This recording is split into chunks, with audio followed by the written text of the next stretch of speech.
भारत की संसदीय व्यवस्था दो सदनीय है। उच्च सदन यानी राज्यसभा और निम्न सदन यानी लोकसभा। लोकसभा को संसद का लोअर हाउस कहते हैं, जिनके सदस्यों को जनता सीधे चुनकर भेजती है। राज्यसभा को अपर हाउस कहा जाता है, जिनके सदस्यों का चुनाव जनता सीधे नहीं करती, बल्कि जनता की तरफ से चुने जाने वाले प्रतिनिधि यानी विधायक करते हैं। राज्यसभा कभी भंग नहीं होती। राज्यसभा के सदस्यों का कार्यकाल 6 साल का होता है। इसके 1/3 सदस्य हर 2 साल में रिटायर हो जाते हैं, इसलिए हर दूसरे साल राज्यसभा के रिक्त हुए सीटों पर चुनाव होता है।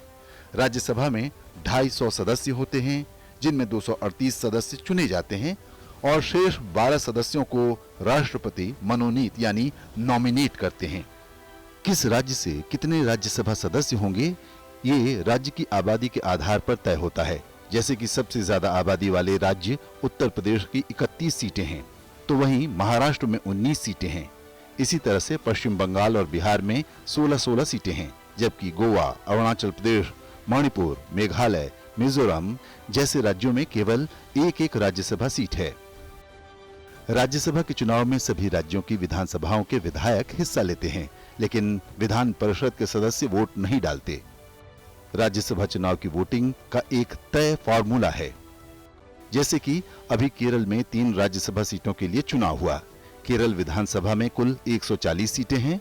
अब समझिए, राज्यसभा सीटों की संख्या है 3, इसमें 1 जोड़ा गया तो हो गया 4।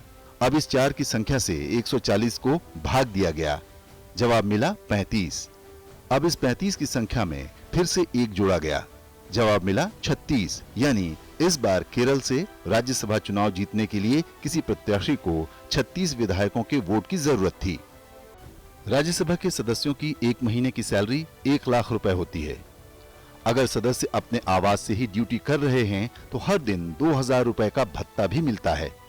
राज्यसभा से जुड़े काम के लिए सदस्य यात्रा कर रहे हैं तो उनकी यात्रा का खर्च सरकार देती है। हर सदस्य को एक फ्री पास भी मिलता है, जिसके जरिए वो किसी भी ट्रेन में किसी भी वक्त मुफ्त यात्रा कर सकते हैं। राज्यसभा सदस्य को निर्वाचन क्षेत्र का भत्ता भी मिलता है।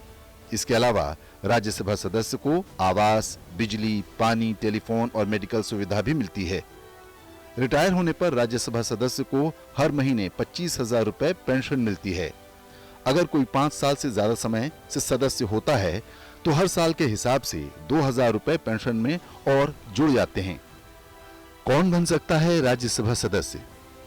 राज्यसभा का सदस्य बनने के लिए भारत का नागरिक होना जरूरी है। सदस्य की उम्र 30 साल से ज्यादा होनी चाहिए। ये जरूरी नहीं कि सांसद जिस राज्य से राज्यसभा का सदस्य निर्वाचित हो वहीं का रहने वाला हो। राज्यसभा का इतिहास 1919 से मिलता है। ब्रिटिश इंडिया में उस समय एक अपर हाउस यानी कि उच्च सदन बनाया गया था। तब उसे काउंसिल ऑफ स्टेट कहा जाता था। आजादी के बाद 3 अप्रैल 1952 को राज्यसभा का गठन किया गया। 23 अगस्त 1954 को इसका नाम काउंसिल ऑफ स्टेट से बदलकर राज्यसभा कर दिया गया।